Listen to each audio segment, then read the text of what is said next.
बच्चों, सो यहाँ पे आपका क्वेश्चन है कि lattice energy of an ionic compound depends on. तो यहाँ पे जो है हमें डिस्कशन पूरा का पूरा रखना है आपके लैटिस एनर्जी पे। तो हमारा की कंसेप्ट भी आपका यहाँ पे हो जाएगा lattice energy.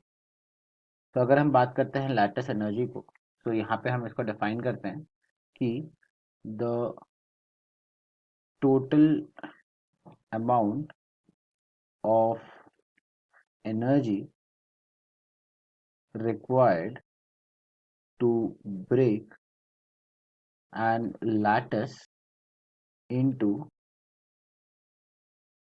isolated gaseous ions, right. तो जो भी आपके गैसेस, जो भी आपके आयंस रहे होंगे जिसने लैटिस बनाया होगा, right, positive and negative ion, उसमें हम कितना अमाउंट ऑफ एनर्जी डालें ताकि वो आपका आइसोलेटेड गैसियस स्टेट में आपका कन्वर्ट हो जाए। अगर हम इसको रिप्रेजेंट करना चाहे एक पर्टिकुलर इक्वेशन से, तो यहाँ पे आप ये कह सकते हो कि अगर लेट्स से ए भी आपका आयनिक कंपाउंड है, तो हम यहाँ पे कितना एनर्जी डालें कि वो A plus gaseous ion plus B minus gaseous ion इसमें कन्वर्ट हो जाए।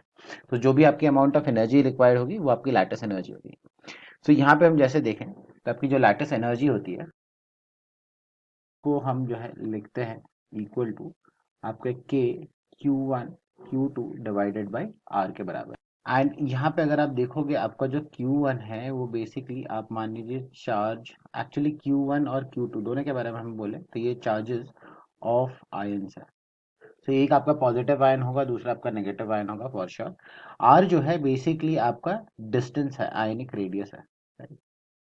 तो आयनिक रेडियस हम कैसे निकालते हैं, वो निकालते हैं कि अगर मान लीजिए कि यहाँ पे आपने जो है दो आयंस कंसिडर किए हैं, राइट। यहाँ पे हमने बोला है कि आपका ये नेगेटिव आयन है, तो ये नेगेटिव चार्ज वाला है, राइट।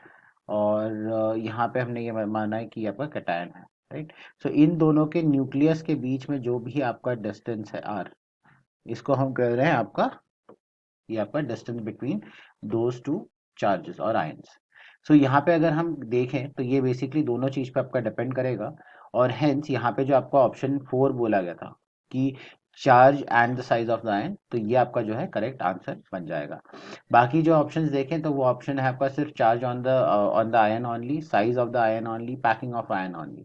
ये तीनों के जगह पे आपका जो है ऑप्शन 4 जो है वो आपका करेक्ट होगा, क्योंकि वो चार्ज और जो डिस्टेंस है उन दोनों पे ही आपका डिपेंड कर रहा है। तो हमें यहाँ पे मार्क करना है आपका option 4। So I hope you have understood the explanation of this particular question. All the best.